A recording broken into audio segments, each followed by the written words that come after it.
Kisah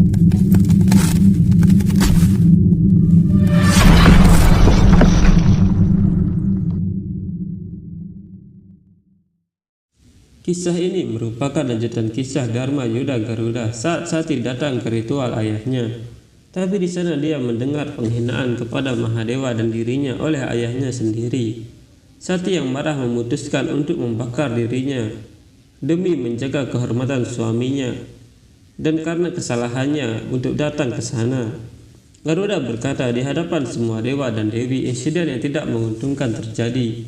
Mengapa tidak ada yang bisa menghentikannya? Dewi Lasmi berkata, karena Tuhan terikat oleh pengabdian. Sebelum ritual ini, Daksa berdoa tidak hanya kepada Dewa Wisnu, tetapi semua dewa dan dewi lainnya agar ritual ini harus dijaga. Garuda berkata, tapi ibu, bukankah lebih penting terikat oleh kewajiban daripada pengabdian? Lalu mengapa semua orang membiarkan ini terjadi pada Sati dan menontonnya dengan tenang? Mengapa mereka tidak menyelamatkannya dengan resiko apapun? Sri Wisnu berkata, sepertinya kamu lupa Suparna. Dewi Sati bukanlah wanita biasa, dia adalah bagian dari Adi Sakti. Semua yang terjadi atau akan terjadi tidak ada yang tahu rencananya selama ini. Semua orang yang hadir di sana telah menjadi bagian dari rencana. Istri Sastri berkata, tapi Tuan, dalam rencana ini yang paling menderita adalah Dewi Sati dan Dewa Siwa. Sastri berkata, sulit bagiku untuk membayangkan bagaimana dia tanpa Dewi Sati. Dewi Lasmi berkata, kamu benar, kabar kematian Dewi Sati telah mencapai Dewa Siwa di Kailas. Dia yang mengetahui masa lalu, sekarang dan masa depan, tidak mudah baginya untuk mencerna kebenaran ini. Mahadewa berkata, bagaimana aku merasa sangat gelisah. Tanda apakah ini? Mahadewa mencari Sati dengan kekuatannya tapi tetap tidak bisa.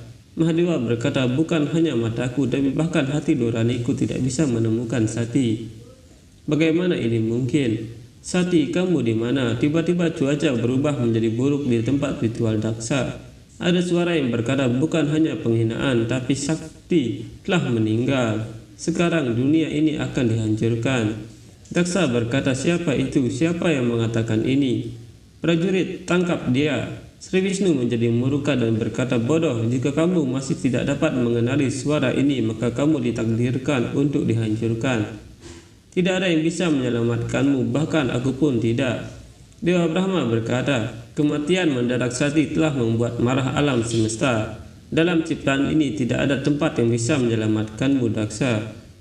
Mahadewa berpikir, Dewi, jika aku tidak segera mendengar kabar darimu, maka bahkan tanpa undangan aku harus pergi ke ritual. Nandi berkata, sesuatu yang tidak menguntungkan telah terjadi di dalam. Aku akan masuk ke dalam. Nandi masuk ke dalam dan dia terkejut melihat Dewi Sati telah tidak bernyawa. Melihat reaksi Nandi, Resi Narada berpikir, jika ini ada reaksi Nandi saat melihat Dewi Sati, maka jika Dewa Siwa mengetahuinya itu akan menjadi bencana. Dunia akan hancur. Nandi sambil menangis berkata, ibu, apa yang terjadi? Bangun. Bangun ibu, kamu tidak bisa meninggalkan kami. Bangun ibu. Daksa terus melanjutkan ritualnya dan Nandi menjadi murka lalu berkata, siapa yang berani melakukan ini? Kamulah alasan dibalik kemalangan ini, Daksa. Kamu masih duduk di singgasanamu. Ritual ini lebih penting bagimu daripada dewi kami. Cukup, aku tidak akan membiarkanmu. Nandi kemudian berlari menyerang Daksa dan melihat itu Daksa berkata, tunggu apa lagi para dewa? Itu tugas kalian untuk melindungi ritual. Hentikan si bodoh itu. Para dewa kemudian menyerang Nandi dan membuatnya terjatuh. Dewa Agni berkata, Nandi, kamu tidak akan bisa lepas dari apiku. Dewa Agni menyerang Nandi dengan apinya, tapi Nandi menahan dengan kekuatannya. Sambil mengucapkan nama Mahadewa, dia menghancurkan api Dewa Agni. Melihat itu Dewa Baruna maju dan berkata, melarikan diri dari seranganku itu tidak mungkin. Aku akan membekukanmu dan kamu tidak akan bisa beranjak dari tempatmu. Dewa Waruna kemudian membekukan Nandi dengan kekuatannya sehingga Nandi tidak bisa bergerak. Dengan semua kekuatannya Nandi berhasil menghancurkan es itu. Dewa Bayu menyerang Nandi dengan anginnya dan Nandi berpikir, aku harus mengubah bentukku agar berat badanku bertambah sehingga dapat menahan kekuatan angin ini. Nandi berubah menjadi banteng dan kekuatan Dewa Bayu tidak berpengaruh padanya. Melihat itu, Dewa Indra menyerang Nandi dengan bajranya, tapi tetap saja Nandi berhasil menahannya dengan kekuatannya. Dewi Laksmi berkata, para dewa berusaha menghentikan Nandi. Jika seseorang memisahkan seorang anak dari ibunya dengan begitu kejam, maka dewa pun tidak dapat menghadapi amukan anak itu. Semua dewa menyerang Nandi bersama-sama. Pemuja Siwa tidak pernah menerima kekalahan. Mereka tidak takut atau khawatir tentang kematian. Satu-satunya hal yang mereka rasakan adalah kemarahan yang tak terkendali. Melihat Nandi dikepung, Sringgi dan Paragana datang membantu, tapi banyaknya pasukan dewa mereka akhirnya dikalahkan. Daksa berpikir sekarang pemuja bodoh ini akan menyadari konsekuensi menantang Daksa. Dewi Laksmi berpikir bahkan para dewa terpaksa menyerang atas perintahnya. Adalah salah bagi para dewa untuk menyerang para pemuja Dewa Siwa. Apa yang akan terjadi jika Dewa Siwa mengetahui kejadian ini? Setelah dikalahkan, Nandi dan yang lainnya kembali ke Kailas. Melihat tubuh Nandi dan Sringgi penuh luka, Mahadewa berkata, Nandi, Sringgi, apa yang terjadi? Siapa yang melakukan ini? Nandi, di mana Sadi? Apa yang terjadi padamu, Nandi? Sringgi, beritahu aku, jawab aku, apa yang terjadi di sana? Siapa yang melakukan ini pada kalian semua? Tidak ada di sana. Dia tidak ada di sana saat kamu diserang. Di mana dia saat itu? Nandi, Sringgi, air mata tidak pantas untuk pejuang seperti kalian. Sesuatu pasti telah terjadi di sana. Ada alasan di balik ini. Siapa yang berani melakukan ini? Siapa yang bertingkah buruk denganmu? Di mana Sati? Kenapa dia tidak kembali bersamamu? Apakah dia meninggalkanku dan kembali ke ayahnya? Tidak, itu tidak mungkin. Nandi berkata, kamu benar Prabu. Dewi telah mengakhiri hubungannya dengan Daksa. Dia telah membuat pernyataan. Dia tidak akan dipanggil sebagai putri Daksa lagi.